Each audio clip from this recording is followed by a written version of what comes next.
नमस्कार दोस्तों, मैं हूं आपके साथ अनंत भट्ट और मेरे साथ मेरे सहयोगी हैं सुशील बहुगुणा जी। आज हम बात करने वाले हैं उस आसमानी आफत पर जिसने पूरे के पूरे पहाड़ को हिलाकर रखा हुआ है और ये आफत कहर बनकर यहाँ पर टूटे। मेरे पीछे आप तस्वीरें देख रहे हैं, हाल फिलहाल की तस्वीरें हैं।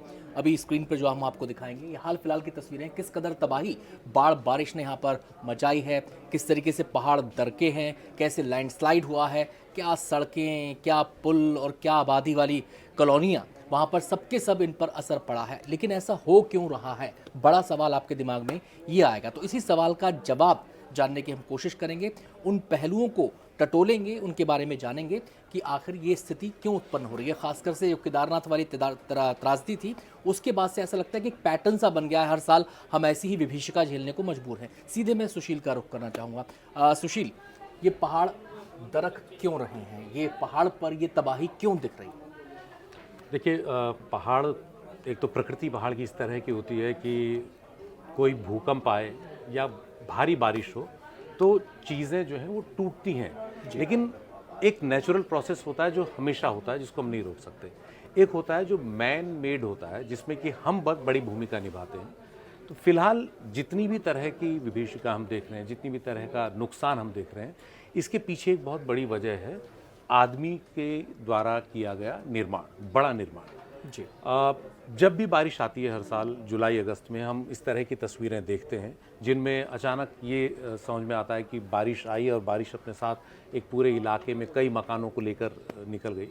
तो उसकी सबसे पहली और बड़ी वजह ये है कि हम लोगों ने बारिश के जो पानी है या जो नदियाँ और नाले हैं उनके कुदरती रास्तों पर अपने ठिकाने बना दिए, अपने निर्माण बना दिए, अपने घर बना दिए, दफ्तर बना दिए। उसी वजह से आप देखेंगे जितनी भी जगह, अगर आप इन बिल्डिंग्स को देखेंगे, इन सारी बिल्डिंग्स में पीछे से पानी आया है और उस पानी ने इन बिल्डिंग्स को तोड़ दिया है या कई जगहों पर बहा कर ले गया है, नुकसान पहुंचाया भयानक। अब देखिए जितने भी हैं, अब यहाँ बगल में नदी का कुदरती रास्ता है, उसके ठीक बगल में आपने एक बड़ा निर्माण कर दिया और वो निर्माण जो है बीते कई सालों से लगातार चलता आ रहा है। निर्माण की बात कर रहे हैं सुशील, लेकिन यहाँ पर मेरा एक सवाल है, ये निर्माण एक विशेष किस्म का हो रहा है, लेंटर वाला हो रहा है, सीमेंटेड हो रहा है, क्या ये एक फैक्टर है निर्माण के अंदर? क्योंकि निर्माण लोगों को रहने के लिए घर चाहिए, वहाँ पर टूरिस्ट भी जाते हैं, उनके ठहरने की भी व्यवस्था चाहिए। तो ये निर्माण एक खास किस्म का हो रहा है, इसी वजह से ऐसा है। क्योंकि हम देखते हैं कि पहाड़ों में, विदेशों की तस्वीरें हम देखते हैं, वहाँ पर स्लोप वाले घर होते हैं, बहुमंजिला इमारतें वहाँ पर नहीं होती। हम देख रहे हैं यहाँ पर 4-4, 5-5 मंजिल के होटल खड़े हो गए हैं। तो क्या है कि ये भी फैक्टर है कि वो दबाव बढ़ रहा है? देखिए, एक तो क्या है कि विरासत में लोगों ने बहुत अच्छी भवन निर्माण की जो तकनीक है वो विकसित की थी जी। वो भवन निर्माण की तकनीक भूकंप के हिसाब से बहुत अच्छी थी, लेकिन उससे भी पहले लोग इस बात का ख्याल रखते थे कि वो मकान बना कहाँ रहे हैं। जी। सबसे पहले पहाड़ में जब मकान बनाया जाता था या बनाया जाना चाहिए, तो सबसे पहले देखा जाता है क्या वो किसी हार्ड रॉक के ऊपर है या फिर कहीं किसी लैंडस्लाइड के मलबे पर। पहाड़ में आप देखेंगे, पहाड़ की जो ढलान है, अधिकतर जगहों पर पिछले लाखों साल में जो मलबा होगा वो स्टेबलाइज हुआ है, उस पर पेड़ पौधे उगाए। तो लोग क्या कर रहे हैं कि मकान बनाने की जल्दबाजी में कहीं भी मकान बना दे रहे हैं, ये नहीं देख रहे हैं कि नीचे की ज़मीन कितनी मजबूत है, कितनी स्थिर है। जबकि पुराने लोग या परंपरागत तौर पर यह देखा जाता था कि मकान जहां बन रहा है वहां हार्ड रॉक होनी चाहिए, सबसे पहली चीज़। तो मकान आपका पहली गारंटी सुरक्षित होगा, उसका ध्यान नहीं रखा जा रहा। पहाड़ को एक रियल एस्टेट की तरह व्यवहार हो रहा है, 1 नाली ज़मीन, 2 नाली ज़मीन, 10 नाली ज़मीन लोग खरीद करके मकान बना ले रहे हैं बगैर इस सब की जांच किए। दूसरी बड़ी चीज़ ये है कि मकान जब बनाया जाता था तो हार्ड रॉक के अलावा ये देखा जाता था कहीं वो पानी के रास्ते पर तो नहीं है। देखिए, नदियों की प्रकृति क्या होती है कि कई बार वो किसी एक इलाके में अपना कोर्स चेंज करती हैं, तो पुराने कोर्स पर सालों तक नहीं आती।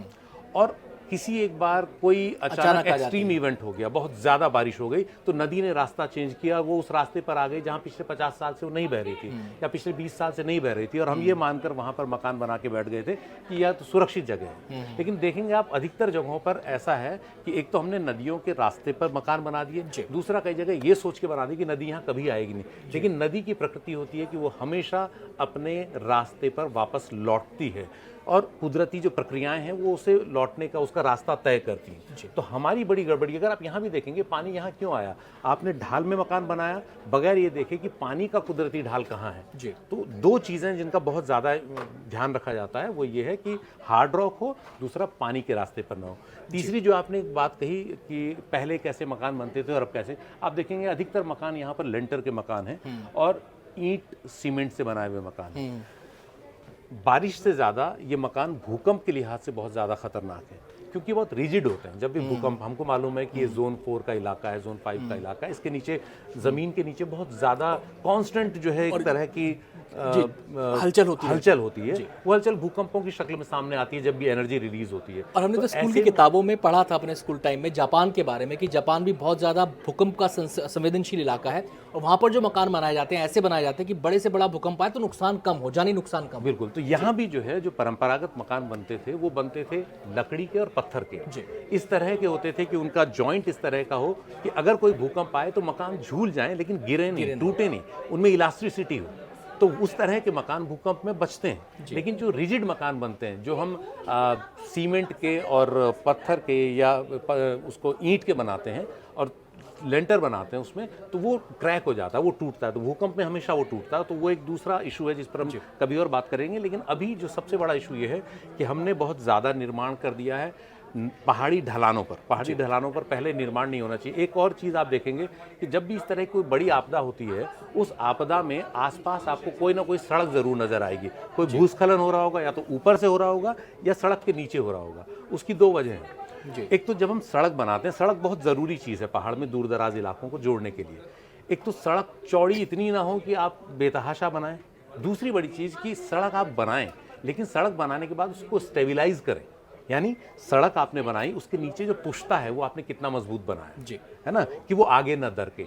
दूसरा, सड़क के ऊपर आपने काटी है, वो ऊपर का पूरा इलाका अस्थिर हो गया, ऊपर का पूरा पहाड़ अस्थिर हो गया। अगर आपने उसको स्टेबिलाइज नहीं किया तो आप कितना भी पैसा लगाकर सड़क बनाएं, ऊपर से पहाड़ गिरेगा तो सड़क आपकी फिर टूटेगी। आपको वही पैसा फिर दोबारा लगाना पड़ेगा, और ये आपके लिए ज़्यादा खर्चीला होता है। तो बेहतर होता है कि आप सड़क जब बनाएं तो काम थोड़ा स्लो ज़रूर हो, लेकिन स्टेबिलाइज करते हुए आप आगे बढ़ें। ऐसा ना हो कि आपने किसी ठेकेदार को दे दिया, उसका एक आदमी वहाँ पर बुलडोज़र लेके लगा हुआ है और उसमें कोई देखने वाला नहीं है, निगरानी नहीं है। पहाड़ में बहुत जगहों पर ऐसा होता है कि सड़कें बन रही होती हैं लेकिन उनकी प्रॉपर निगरानी नहीं होती। जो हमारे एक मित्र हैं वो कहते हैं कि जो बुलडोज़र का ड्राइवर है वही वहाँ इंजीनियर होता है, वही तय करता है कि सड़क का कैसे काटेगा और क्या करेगा, जबकि उसकी एक पूरी तकनीक है ना। उस तकनीक के सुपरविजन प्रॉपर होना चाहिए ताकि सड़क बने, नीचे से भी मजबूत रहे और ऊपर भी स्टेबिलाइज हो। यही वजह है कि अधिकतर जो भूस्खलन की घटनाएं होती हैं वो सड़कों के आसपास दिखती हैं, क्योंकि हम इस चीज़ से अक्सर जो है मतलब मुंह मोड़ लेते हैं। मेरा अगला सवाल सुशील आपसे, आपने एक तो निर्माण को उसमें लिया, निर्माण के भी आपने दो फेजेस बता दिए, दो अलग अलग वर्गों में बांट दिए, एक सड़क वाला हो गया, एक मकान वाला हो गया। अब ये पहाड़ों की जो प्रकृति है, जिन पहाड़ों के बीच हम रह रहे हैं, इन पहाड़ों की प्रकृति क्या है? क्या ये भुरभुरे पहाड़ है? क्या ये हार्ड पहाड़ है? इनकी प्रकृति कितना जिम्मेदार है इसके लिए कि जो चीज़ें होती हैं मौसम के अंदर, बाढ़ बारिश के अंदर? देखिए, इसके लिए तो अब कुछ तस्वीरें ही आप देखेंगे, यहाँ ये चट्टानें आप देख रहे हैं, कई तस्वीरों में आपको चट्टानें दिखेंगी। ये जो पूरा पहाड़ है, चाहे वो हिमाचल हो, चाहे उत्तराखंड हो, या जम्मू कश्मीर हो, या हमारा उत्तर पूर्व के तमाम सारे राज्य हों, ये हिमालय है। हिमालय दुनिया का सबसे जवान पहाड़, ये कह सकते हैं कि हिमालय अभी बन ही रहा है, उसकी ऊंचाई अभी बढ़ ही रही है। उसकी वजह है कि ज़मीन के नीचे कांस्टेंट हलचल है, भूकंप है, दो प्लेट्स आपस में, इंडियन प्लेट जो है वो यूरोपियन प्लेट से टकरा रही है, उसके नीचे जा रही है, और फोल्ड जो है वो हिमालय की शक्ल में सामने आ रहा है। तो हिमालय की ऊंचाई भी बढ़ती है, 5 सेंटीमीटर की दर से ज़मीन हमारी एशियन प्लेट जो है, इंडियन प्लेट जा रही है यूरेशियन प्लेट के नीचे, और उसकी वजह से जो दबाव है वो फोल्ड्स की शक्ल में सामने आता है, और हिमालय इस तरह से बना है, तो इसकी ऊंचाई भी बढ़ रही है। तो जब ऊंचाई बढ़ेगी, कांस्टेंट इसमें जो है एक्टिविटी होगी, तो ये आप कोई भी निर्माण करेंगे इसमें, तो आपको इस बात को ध्यान रखना पड़ेगा कि यहाँ कभी भी कुछ इस तरह का हो सकता है। तो ये कच्चा पहाड़ है, क्योंकि वो जो दबाव है वो लगातार एनर्जी रिलीज करता है। एनर्जी रिलीज होती है तो चट्टानें टूटती हैं, कई जगहों पर बहुत बड़े बड़े फॉल्ट्स होते हैं। हिमालय में कई ऐसी जगह है जहाँ पर कि जिसको आप मेन बाउंड्री थ्रस्ट कहें या मेन सेंट्रल थ्रस्ट कहें, जहाँ बड़ी बड़ी चट्टानें ज़मीन के नीचे आपस में टकरा रही हैं, उनके बीच में भ्रंश हैं। एक ये अगर मान लीजिए इससे टकराई तो इसमें भी टूट होंगे कई सारे, ये तो ये जो है भ्रंश होते हैं, फॉल्ट्स होते हैं। तो ये बहुत ज़्यादा है हिमालय में, क्रिस क्रॉस किया उन्होंने पूरा। तो आपको ये ध्यान रखना पड़ेगा कि हिमालय एक नाजुक पहाड़ है जिसमें कांस्टेंट एक्टिविटी हो रही है, इस वजह से उसकी चट्टानें कमज़ोर हैं, बहुत मजबूत नहीं है। जैसे आप अरावली को अगर देखेंगे, जो बहुत सबसे पुराना पहाड़ है, या फिर आप जो है नीचे साउथ की तरफ जाएंगे तो जो दक्कन का पठार है, है ना, जो वो पहाड़ बहुत मजबूत है, ये उस तरह का नहीं है। तो यहाँ जो निर्माण होना चाहिए वो इसी के हिसाब से होना चाहिए, यानी इसके लिए जिसको कहेंगे कस्टमाइज्ड होना चाहिए। आप यहाँ देखिए, ये अब इतना सारा निर्माण है, दोनों तरफ से नदी आ रही है, यानी जब निर्माण किया गया हो तो उन्होंने सोचा नहीं होगा कि हम यहाँ पे इतने करोड़ रुपए लगा रहे हैं और कभी ये नदी आ जाएगी, क्योंकि वो बिल्कुल पतली सी नदी। और ये बहुत ध्यान रखना है, पहाड़ की नदी जो हो सकता है आपको कभी धारा की तरह दिख रही हो, 1 सेंटीमीटर पतली दिख रही हो सकता है बरसात के दौरान 100 मीटर चौड़ी नदी की शक्ल में आ जाए। तो लोग यही बहुत बड़ी गलती करते हैं। जी, मेरा अगला सवाल आपसे ये है कि पहाड़ की हम बात कर रहे हैं, आप इस पहाड़ में, मुझे कुछ साल पहले की बात मैं बताता हूँ आपको, मैं शायद देहरादून या नैनीताल या मसूरी कहीं पे गया था, तो 2 मेरी इंस्टांसेस हैं वहाँ पर। पहले उस पहाड़ से पत्थर नहीं झड़ते थे, और अभी हाल फिलहाल में जब जाना हुआ है तो उन पहाड़ों से पत्थर झड़ रहे हैं। क्या ये प्रक्रिया सालों पहले की है या ये नई प्रक्रिया है, और ये चिंताजनक है? देखिए, नई प्रक्रिया नहीं है, ये सब कुदरती प्रक्रिया है, ये पहले से होती रही है। हमने फिर वही उसी बात पे पहुंचेंगे। अब देखिए, यहाँ पर ये दोनों तरफ से पानी आया है, और ये मकान ये सोचकर बना लिए गए थे रास्ते में कि पानी कभी आएगा नहीं। तो कितनी बड़ी गलती है इसमें। तो ये जो हम बात कर रहे हैं, ये एक्चुअली नेचुरल प्रोसेस है। इस नेचुरल प्रोसेस में हमने क्या किया है कि अपने आरियाँ चला दी, अपने फावड़े चला दिए। मीन्स एक अनस्टेबल लैंड है, उसमें लैंडस्लाइड कहीं कहीं स्टेबल होकर के घास उगाई, जंगल उगाया, लेकिन वहाँ पर आप अगर देखेंगे तो सॉलिड रॉक बहुत नीचे आएगी जाकर के। उस कच्ची जगह पर अगर आप कुछ भी बनाएंगे तो टूटेगी। तो जो पत्थर टूटने की प्रक्रिया है, ये उन सभी जगहों पर होती है जहाँ भी आप छेड़छाड़ ज़्यादा करते हैं। वैसे तो ये नेचुरल प्रोसेस है, जहाँ पर वो नहीं होगा, एक भूकंप आएगा, ऊपर से बोल्डर गिरेंगे, पत्थर गिरेंगे, लेकिन हमने क्योंकि छेड़छाड़ ज़्यादा कर दी, कट मार दिया पहाड़ में आपने, तो जहाँ आपने कट मारा उसके नीचे की जगह और उसके ऊपर की जगह दोनों जो है अनस्टेबल हो गई। चलिए, अब लास्ट में मेरा आपसे एक संक्षिप्त सवाल है, और वो ये है, क्या इस रिएक्शन को, ये जो चल रहा है लगातार, क्या इस प्रक्रिया को रोका जा सकता है? इसका उपाय है? देखिए, इस प्रक्रिया को आप इसी तरह से रोक सकते हैं कि आप ये समझें कि इसकी प्रकृति क्या है, जिसकी हमने बात की। दूसरा, हम ये समझें कि अब क्लाइमेट चेंज के कारण एक्सट्रीम इवेंट्स बढ़ रहे हैं। एक्सट्रीम इवेंट्स का मतलब है किसी एक इलाके में अचानक कम समय में बहुत ज़्यादा बारिश हो जाना, जो हम पिछले कुछ समय में केदारनाथ की त्रासदी हमने देखी, लद्दाख में हम वो त्रासदी देख चुके हैं, हिमाचल में पिछले साल, इस साल भी हमने त्रासदी देखी, जिसको हम क्लाउड बर्स्ट करना कह देते हैं कई बार। हालांकि क्लाउड बर्स्ट एक टेक्निकल टर्म है। 100 मिलीमीटर बारिश अगर 1 घंटे के अंदर होती है तो उसको हम क्लाउड बर्स्ट बोलते हैं, लेकिन इतनी भयावह तरीके से बारिश होती है कि आम भाषा में हम उसको बादल फटना कह देते हैं। सोच लेते कि बड़ा गुब्बारा फट गया। हाँ, नहीं, वैसा कुछ नहीं है। वो 100 मिलीमीटर बारिश अगर 1 घंटे में किसी इलाके में होती है तो उसको क्लाउड बर्स्ट कहते हैं, लेकिन वो आप नापेंगे तब आपको पता लगेगा कि जब वहाँ पर वो इंस्ट्रूमेंट होगा। लेकिन बहुत ज़्यादा बारिश है तो उसको हम आम भाषा में कह देते हैं। इसका मतलब है कि एक्सट्रीम इवेंट्स बढ़ रहे हैं क्लाइमेट चेंज के कारण। जो अति मौसमी बदलाव हैं वो हो रहे हैं। कहीं अतिवृष्टि होती है बहुत ज़्यादा, किसी एक इलाकों में कहीं कहीं सूखा भी पड़ रहा है। तो ये क्लाइमेट चेंज के कारण ये चीज़ें बढ़ेंगी।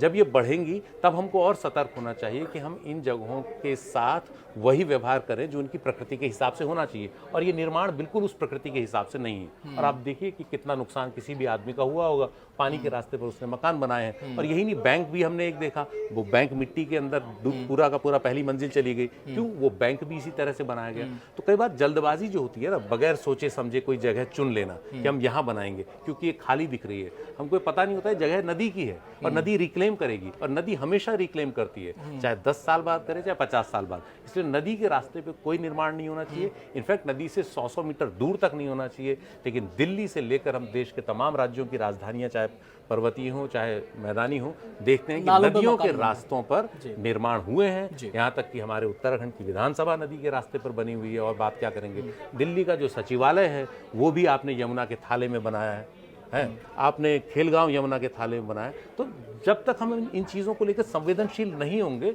तब तक मुझे नहीं लगता कि हम निपट पाएंगे, और प्रकृति हमको हर बार इसी तरह से एक बड़ा मैसेज देगी कि हम सुधरें। बहुत बहुत शुक्रिया सुशील आपका। तो सुशील ने विस्तार से आपको समझाया कि ऐसा क्यों हो रहा है और उसका उपाय क्या है। ज़रूरत है कि उस पर गंभीरता से विचार किया जाए, जिससे कि हम अपने पहाड़ों को सुरक्षित रख सकें, संरक्षित रख सकें और लोगों को भी बचा सकें इस तबाही से।